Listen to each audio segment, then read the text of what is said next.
Buen día, junto con mis compañeros Juan Camilo Jiménez Méndez, Juan Camilo Arboleda López y Ana Lucía Trujillo Godoy, y pues mi persona, vamos a hablar sobre la guía de epistemología. Para empezar, sería la epistemología en la Edad Media, que se divide en tres, los cuales los van a explicar mis compañeros. El pensamiento en la Edad Media.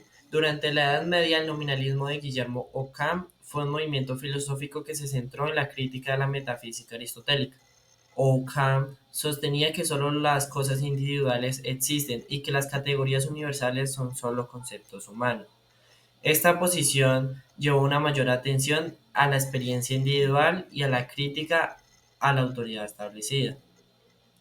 Además, Ockham desarrolló una filosofía política que se centró en la crítica a la autoridad papal. Argumentó que la autoridad papal no era divina y que los príncipes deberían ser responsables ante Dios y no ante los papas. Esta filosofía política influyó en la formación de los estados nacionales y en la separación de la Iglesia y el Estado. En la Edad Media también se vio una ruptura en la física y la cosmología aristotélica. Filósofos como Copérnico, Galileo y Bruno desarrollaron teorías que cuestionaban la cosmología aristotélica y que la anticiparon a la revolución científica en la Edad Moderna. Estas teorías llevaron a una mayor atención a la observación y a la experimentación y a una mayor crítica a las teorías establecidas.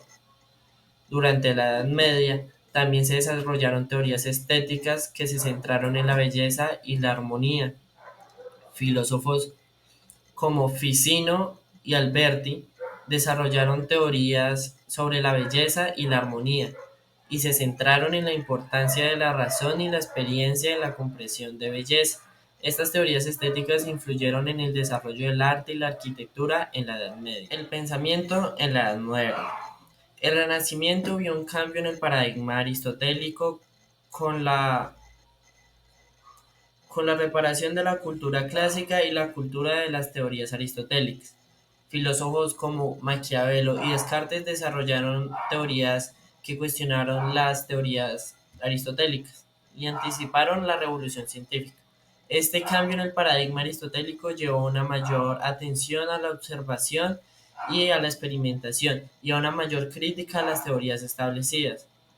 El Renacimiento también vio un redescubrimiento en la cultura antigua, con la aparición de textos clásicos, la crítica a las teorías medievales. Filósofos como Leonardo y Alberti desarrollaron teorías que se centraron en la importancia de la razón y la experiencia y la comprensión de la cultura antigua. Este redescubrimiento de la cultura antigua influyó en el desarrollo del arte, la literatura, la filosofía en la Edad Moderna. La Edad Moderna también una revolución científica que cuestionó las teorías aristotélicas y estableció nuevas bases para el reconocimiento filosófico. Filósofos como Copérnico, Galileo y Bruno desarrollaron teorías que cuestionaban las teorías aristotélicas y anticiparon la revolución científica. Esta revolución científica llevó una mayor atención a la observación y a la experimentación, a una mayor crítica de las teorías establecidas. Posteriormente, la escuela de Frankfurt desarrolló una filosofía crítica que se centró en la crítica a la modernidad y a la sociedad capitalista. Filósofos como Habermas y Adorno desarrollaron teorías que se centraron en la importancia de la razón crítica y la crítica a la sociedad capitalista. Por otro lado, el pensamiento posmoderno se centró en la crítica a la razón ilustrada y a la idea del progreso, desarrollando teorías que se centraron en la importancia de la diferencia y la multiplicidad en la comprensión de la realidad. Ahora vamos a pasar con el pensamiento en la posmodernidad. En este pensamiento se critica la modernidad, critica todos los aspectos que defiende la modernidad, incluyendo el modelo de la razón, los valores, el tipo de hombre y sociedad que ésta defiende. Esta crítica se dirige a la estructura fundamental de la modernidad, que es vista como un limitante y una manipuladora, pues, de la verdad. Ahora, esto mismo se debe al debilitamiento de la verdad absoluta, pues en la posmodernidad el concepto de una verdad absoluta se debilita hasta desaparecer en su totalidad y es reemplazada cuando se habla de verdades, en plural, lo que significa que la verdad es relativa y depende de distintos sujetos. Ahora también llega el dominio de la razón del hombre, que mientras en la modernidad la razón se consideraba liberadora, en la posmodernidad se termina considerando que ésta ha dominado y alineado al hombre, incluso argumentando que la historia en vez de tener un final feliz ha sido manipulada y servido como herramienta de control. También nos muestra la crítica a los metarrelatos, que los metarrelatos que daban sentido en la modernidad son considerados en la posmodernidad como falsos, y en su lugar solo existe el vacío, el caos, la dispersión y la falta de fundamentos. Y esto también nos lleva a que en la posmodernidad se tiene un enfoque en el presente y que se conoce como el carpe diem, que pues la posmodernidad lo valora como el ahora, y en este, los conceptos de felicidad futura, progreso y revolución son vistos como obsoletos, dándole esencialidad al presente. Ahora les voy a hablar sobre el sustento en la antigua y en la Edad Media. Primeramente tenemos el cuestionamiento de la modernidad. Esta era una crítica sobre todo desde una posición posmoderna en la que pues no estaba de acuerdo y criticaba como los valores, el modelo de la razón y la estructura y orden social de la edad moderna. Luego tenemos el relativismo y la subjetividad. En esta se abandona completamente pues verdades absolutas, sino que se adopta más que todo una posición como muy subjetiva en la que puede tener varias verdades, múltiples verdades, pero son dependientes de los individuos, los contextos y las perspectivas. Luego tenemos el rechazo de los grandes relatos. Eh, los relatos en esa época buscaban legitimar un orden, ¿sí? Y en la edad moderna eso cambió un poco, sino que se empezó como a diversificar más, de tal manera de que presentaban sus relatos diferentes experiencias, diferentes perspectivas y puntos de vista que pues nadie podía cuestionar porque era de una posición muy subjetiva. Hablando sobre la epistemología y la filosofía, podemos decir, pues de esta segunda que se define, o sea, la filosofía se define etimológicamente como el amor a la sabiduría y abarca todos los conocimientos de la antigüedad. Con el tiempo, esta se especializó en el estudio de la totalidad de los seres y los principios del ser, mientras que las ciencias ya se enfocaron en áreas como ya más específicas.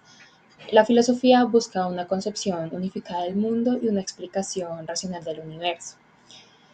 Y se centra en tres categorías principales: el ser, o sea, la ontología; el valor, axiología; y el conocer, nociología o epistemología. Aunque pues algunas personas consideran que nociología y epistemología son sinónimos o conceptos similares, la mayoría distingue entre la teoría general del conocimiento, es decir, la nociología, y el estudio de los fundamentos del conocimiento científico, o sea, la epistemología. Ya para centrarnos más en lo que es la epistemología, eh, tenemos que aclarar que esta se ocupa ya del estudio del conocimiento y la teoría del mismo, enfocándose ya lo que es en la relación entre el sujeto, que es el ser cognoscente, y el objeto, que es sobre lo que se realiza la actividad cognitiva.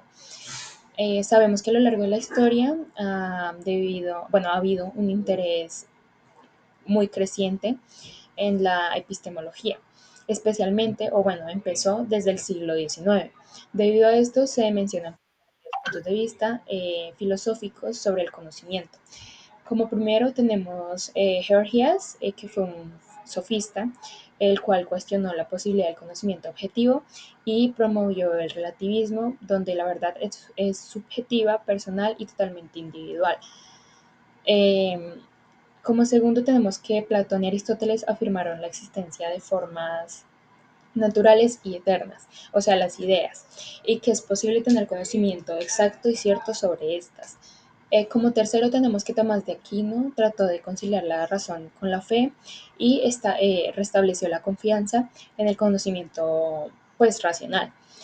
Como cuarto tenemos que los racionalistas como Descartes, Spinoza y Leibniz consideraron que el razonamiento deductivo es la fuente de todo el conocimiento. Eh, en el quinto lugar están los empiristas como Francis Bacon y John Locke, que argumentaron que la percepción sensorial es la fuente de todo el conocimiento. Bueno, ahora les vamos a hablar en la posibilidad del conocimiento sobre el dogmatismo. El dogmatismo viene de la palabra dogmas. Dogma se refiere a verdad absoluta. El dogmatismo en la epistemología es una postura pues que sostiene que es posible pues tener conocimiento pues verdadero, o sea, y seguro, sin necesidad de justificación o ser examinadas a base de la lógica y la razón, sino que simplemente son verdades incuestionables e innatas, que no permite cualquier otro punto de vista o otra perspectiva, sino que se mantiene a sí misma como la única verdad. Ahora, como segundo punto de las posibilidades, tenemos el escepticismo. El escepticismo rechaza la posibilidad de que el sujeto pueda conocer al objeto de manera verdadera y directa. Como razón, tiene que el conocimiento está determinado tanto por factores externos al sujeto como por los órganos de conocimiento del propio sujeto, lo que impide la existencia de una verdad absoluta, implicando que según el escepticismo no sea posible afirmar ninguna verdad definitiva sobre la realidad. En tercer lugar tenemos lo que es el subjetivismo, que básicamente esta posibilidad del conocimiento rechaza la existencia de verdades universales y absolutas. Reconoce también la existencia de verdades individuales, pues ya que rechaza las universales. Y estas verdades individuales dependen del conocimiento, el juicio y pues la verdad del sujeto sobre su mundo exterior. Es decir, cada persona pues piensa diferente a la otra, tiene un conocimiento diferente a la otra. El relativismo. El relativismo es en la epistemología es una posición en la que el conocimiento depende de muchas cosas. Depende de la cultura, depende de la historia, el contexto e incluso las experiencias individuales. O sea que el conocimiento es planteado de manera muy subjetiva. Esto también afirma que no existen verdades universales ni absolutas, sino que depende completamente y es influenciada por el individuo y la perspectiva en la que se esté planteando esta verdad. En quinto lugar tenemos el pragmatismo. El pragmatismo se considera una posibilidad del conocimiento que enfatiza lo que es la importancia de la utilidad para conocer las ideas con las acciones, es decir, pragmatismo, praxis, práctica. O sea, el conocimiento se adquiere a través del tiempo, a través de la práctica, y esto tiene mucho que ver con la experiencia. Pues resumiendo esto, se podría decir que la aplicación práctica o utilidad es vital dentro de esta filosofía pragmática. Ahora pasamos con el sexto y último punto que se nos expone en la guía sobre la posibilidad del conocimiento, que es el criticismo. El criticismo acepta la posibilidad del conocimiento, pero antes lo somete a un examen crítico y reflexivo. Esta posibilidad tiene relación con otras posiciones, como el subjetivismo, relativismo y pragmatismo, al ser todas escépticas al respecto de la posibilidad del conocimiento absoluto, y con el dogmatismo acepta la posibilidad del conocimiento sin cuestionarlo. Ahora, es una posición intermedia ya que el criticismo es un punto medio entre el dogmatismo y el escepticismo al aceptar la posibilidad de conocimiento, pero con un enfoque crítico y reflexivo, no dando nada por hecho sin antes un análisis exhaustivo. El origen del conocimiento. El origen del conocimiento se divide en cuatro puntos: el racionalismo, el empirismo, el intelectualismo y el apriorismo. El racionalismo considera que la razón es la fuente principal del conocimiento. Nos dice que para que exista conocimiento, este debe ser necesario y universalmente válido. Propone que las ideas o conceptos tienen un origen innato. Él se produce en la mente humana y no depende de las experiencias sensoriales. El empirismo. Este es un contraste del racionalismo. El empirismo sostiene que la experiencia es la única fuente del conocimiento, negando la existencia de fundamentos científicos independientes de la experiencia. Afirma que todas las ideas se derivan de la experiencia sensorial a través de la sensación y la reflexión. El intelectualismo, por otro lado, es una unión entre el racionalismo y el empirismo, considerando tanto el pensamiento como la experiencia contribuyen a la producción del conocimiento. Asume que algunas de las ideas provienen de la experiencia, mientras que otras vienen de un origen innato. El apriorismo es la segunda conjunción de estos dos. El apriorismo defiende que ciertos conocimientos son posibles antes de la experiencia con elementos a priori que no dependen de ella. Asegura que existen verdades necesarias sobre el mundo que son independientes de la experiencia sensorial. El apriorismo también nos dice que pueden haber conocimientos innatos, como lo propone el racionalismo, y mediante las experiencias sensoriales se puede ir desarrollando un conocimiento más elaborado. Ahora proseguimos con la ciencia del conocimiento, visto desde la epistemología que se nos expone en la guía, en donde iniciaremos con las soluciones premetafísicas, la cual contiene objetivismo y subjetivismo. El objetivismo.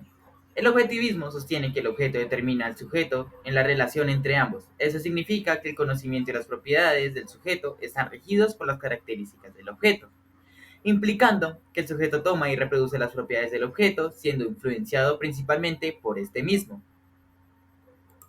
En cuanto con el subjetivismo, en este se propone que el sujeto determina el objeto a través de su conciencia. La verdad del conocimiento depende del propio sujeto, implicando que el conocimiento es subjetivo y varía según la percepción y conciencia del sujeto, dándonos paso también a la dialéctica. Esta es una posición que reconoce la relación mutua y necesaria entre el sujeto y objeto. Una diferencia clave entre la dialéctica e interaccionismo simbólico es que el interaccionismo simbólico solo considera relevante lo vivido, o sea, la experiencia, mientras que la dialéctica valora tanto el hecho concreto como el papel creador del sujeto, buscando una interacción constante entre ambos. Básicamente la dialéctica se basa en el análisis comparativo de categorías opuestas, ya que los problemas del mundo surgen en las contradicciones inherentes. En soluciones metafísicas tenemos tres: idealismo, realismo y fenomenalismo. Voy a explicar o voy a hablar de las dos primeras. El realismo y el idealismo son dos perspectivas filosóficas que abordan lo que es la naturaleza de la realidad y el conocimiento. Para pues hablar de la primera, que es el idealismo, eh, podemos decir que sostiene que existen cosas reales independientes de nuestra conciencia, con características pues objetivas que pueden ser conocidas a través de la experiencia y de la ciencia. Pero por otro lado está el idealismo, que argumenta que la realidad es fundamentalmente espiritual o mental, negando la existencia de cosas reales independientes del sujeto que las percibe. Es decir, el realismo y el idealismo se oponen totalmente uno del otro, porque primero el realismo el realismo afirma que hay cosas reales independientes de nuestra conciencia, y el idealismo niega totalmente la existencia de cosas reales independientes del sujeto que las percibe. Según esta corriente, pues hablando sobre el idealismo, todo ser que no es experimentado directamente es un objeto ideal, cuya existencia depende totalmente de si es percibido o no. Bueno, ahora vamos con el fenomenalismo. El fenomenalismo es una corriente pues filosófica dentro de la epistemología que plantea que solo podemos conocer los fenómenos o las apariencias de las cosas, pero no las cosas en sí mismas. Según el fenomenalismo, nuestro conocimiento es adquirido a través de las experiencias sensoriales, o sea, nuestros sentidos y la manera en cómo interpretamos esas experiencias. Pues esto también significa que no podemos tener como una realidad externa, sino que nuestro conocimiento depende de nuestra percepción y de cómo interpretemos nuestras experiencias y y que cómo la recibimos y la procesamos. La teología en la epistemología. Realmente la epistemología, sobre todo en la religión, se centra en el estudio de cómo en cómo nosotros sostenemos nuestras creencias religiosas, si realmente son basadas en el racionalismo, o sea, en la razón y la lógica. También examina las diferentes maneras en las que las personas adquirimos y sostenemos estas creencias y cómo estas creencias pueden influir en nuestros pensamientos.